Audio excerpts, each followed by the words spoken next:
那花纹多漂亮！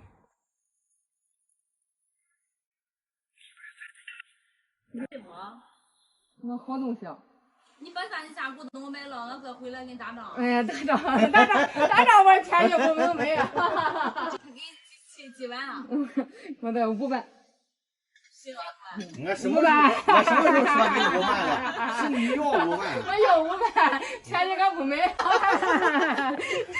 5万肯定不行，那5万收不着，没这个价。原来老爷爷留下的一个古董，一个老爷个古董，咱不烧香的，烧香的一个香炉，点着香，点着香以后可香了，可好了。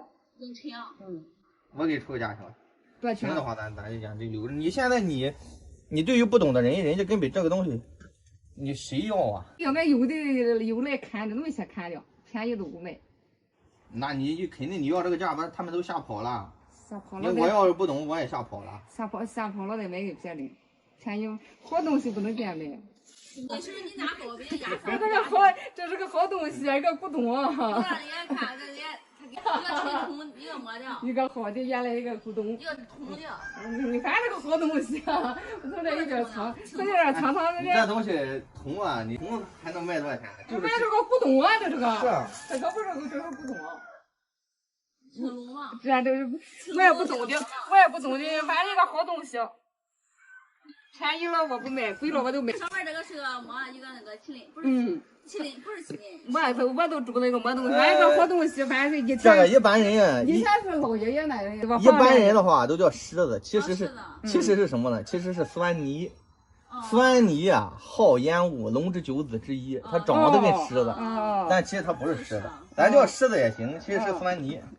反正一个古董，一个大酸泥，两个小酸泥。就这一个嘛。就那么一个哟，哎呀，做了个好了，就那么一个，一个，好多人看了我都便宜不卖。1万块钱，1万块钱。不卖，太便宜了，1万块钱卖给你可不行。你说吧。人家不是要5万吗？要不就不买。你得涨才行了，你不涨钱俺不买给你，谁涨钱谁贵了俺买给谁。你俩这转我都收不动。这收不动，便宜我不能买啊，贵了我才买给他了。谁出的价高我就给谁哈。你真想卖吗？我真想卖，但是你给我贵了我才买，给我便宜了我不买。钱多了点。你不卖你儿子你就瞎卖。15000块钱。啊？15000。就是说2万吧。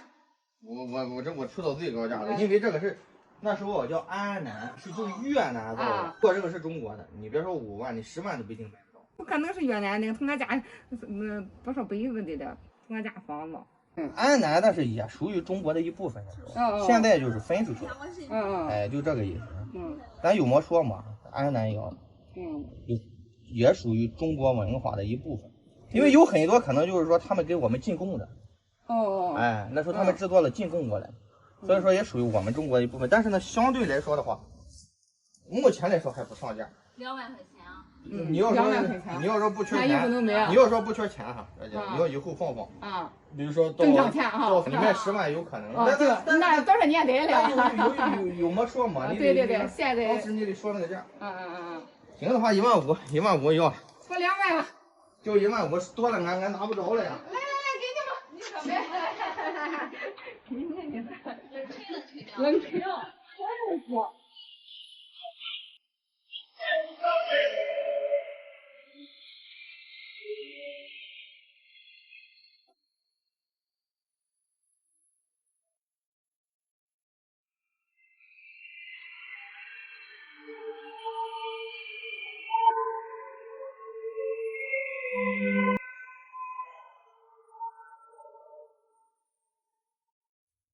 您从哪边过来的？不远，张老师，我就是咱济南的。老乡，我觉着我听着也不远。张老师，我觉着我这个炉子就是真的。你怎么觉得就是真的？我爷爷那个时候就有。也许你爷爷那时候从大街上买的了。那倒不可能，大圈就有，绝对是真的。那个时候祖上据说是个金石。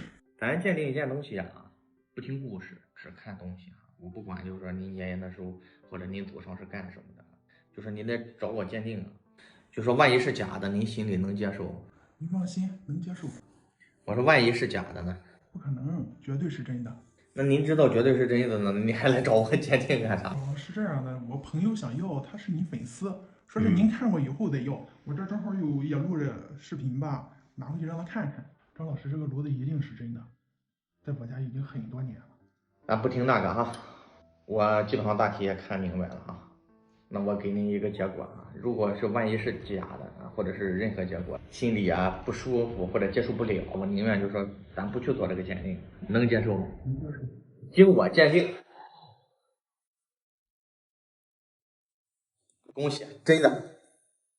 有点吓死了。有时候我们鉴定一件东西很什么，其实啊，您来了啊，如果是假的，我可能就不说了。我说这东西挺好，你留着吧。你说你好好留着这东西什么吧，他可能真当好东西了，我还不能不说。所以说这个点很矛盾，你知道吗？张老师，您看一下，是那个明代宣德。宣德炉啊，从宣德创烧以来，那时候是暹罗国进贡的封魔铜，就制了那几千个，所以呢，它成为名品了。后世一直有仿制，这个到不了宣德啊。如果这个真是宣德的，价值几百万上千万。这个炉子是什么时候？清代大约雍正时期。你怎么知道是雍正的？这个其实马未都马老曾经讲过啊，我跟你大体也讲过，说历史没有真相，只残存一个道理。就说我们对于没有载于史册的、没有确切文字记载的，这是一个大体的估计。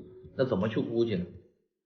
包浆、皮壳、形制、形状、线条、铜制、铸造工艺、款式、磨损的痕迹，缺一不可。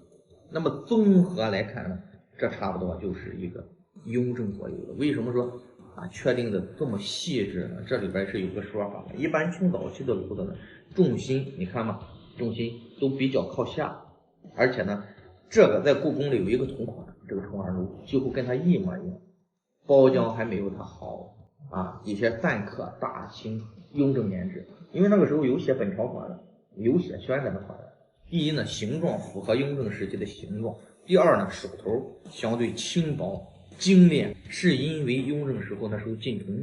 在《清史录》里有记载，雍正4年，雍正下了一道圣旨的禁铜令，说什么呢？说黄铜器皿除3品以上官员准用，民间乐器、天平、砝码等子及5斤以下原境不禁外，其余各文武官员军民所有黄铜器皿3年以内悉交官领价，收藏私造者按例治罪。那么雍正那个时候呢，极度的缺铜，你想想那时候有多珍贵吧？